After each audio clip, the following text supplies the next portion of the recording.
খুনের তাণ্ডব বসিয়ে এবং নিরীহ দেশপ্রেমিক মানুষকে ধরে নিয়ে আয়না করে ঢুকিয়ে দিয়ে হাজার হাজার লাখ লাখ মামলা দিয়ে অসংখ্য মানুষকে জেলে পুরে তারা চেয়েছিলেন সম্ভবত কিয়ামত পর্যন্ত তারা ক্ষমতায় থাকবেন, কিন্তু না, চাইলেও কেউ কিয়ামত পর্যন্ত ক্ষমতায় থাকতে পারবে না।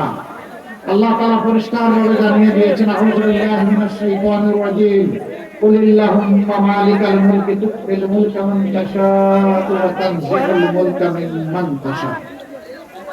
বলে দাও হে নবী,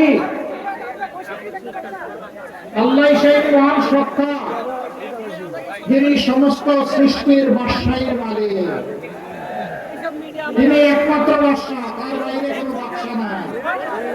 দুনিয়ার শৃঙ্খলা বিধানের জন্য জায়গায় জায়গায় তিনি কিছু মানুষকে সেই জায়গার শৃঙ্খলা বিধানের জন্য শাসন করার সুযোগ দেন। যারা আল্লাহর আমানতকে হেফাজত করে, মানুষকে সম্মান করে, শ্রদ্ধা করে, অধিকার সংরক্ষণ করে, দেশ এবং জাতির জন্য কাজ করে, আল্লাহর নির্দেশ মেনে চলে, আল্লাহ তাদের সম্মান বাড়িয়ে দেয়। আর যারা মানুষের সাথে বিশ্বাসঘাতকতা করে, মানুষের সম্পদ লুণ্ঠন করে, ডাকাতি করে, চুরি করে, সন্ত্রাস করে, চাঁদাবাজি করে, আল্লাহ রাব্বুল আলামিন একসময় তাদের হাত থেকে ঝাপটা মেরে ক্ষমতা নিয়ে আনেন। এটাই দুনিয়ার নিয়ম। সেই নিয়মের অধীনে আওয়ামী লীগকে বিদায় নিতে হয়েছে। তবে বিদায়টা এমনি এমনি হয় নাই। আওয়ামী লীগ তুমি চলে যাও এই কথা বলার সাথে সাথে আওয়ামী লীগ যায় না। এটা বড় রক্ত মূল্যে কিনা, বড় উচ্চ মূল্যে কিনা। 24শে জুলাই বাংলাদেশের ইতিহাসে এক রক্তাক্ত কাহিনী। সেই জুলাইতে আমাদের ছাত্র ছাত্রীরা তাদের ন্যায্য দাবিতে রাস্তায় নেমেছিল। ছোট্ট দাবি, তারা বলেছিল শিক্ষা জীবন শেষে আমি যাতে আমার যোগ্যতা মোতাবেক চাকরিতে পাই, এই চাকরির পথে যে বাধা, কোটা নামের বাধা, এটা সংস্কার করুন। এর আগে 18 সালে এমন একটা আন্দোলন হয়েছিল। তখন রাগ করে তখনকার প্রধানমন্ত্রী বললেন, যাক, আর কোনো কোটাই থাকবে না।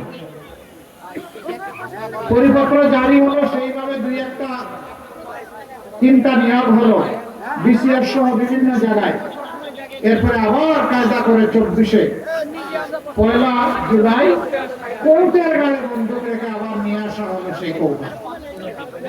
যা আগে ছিল তাই। তখনই ছাত্র সমাজ খুশি উঠে।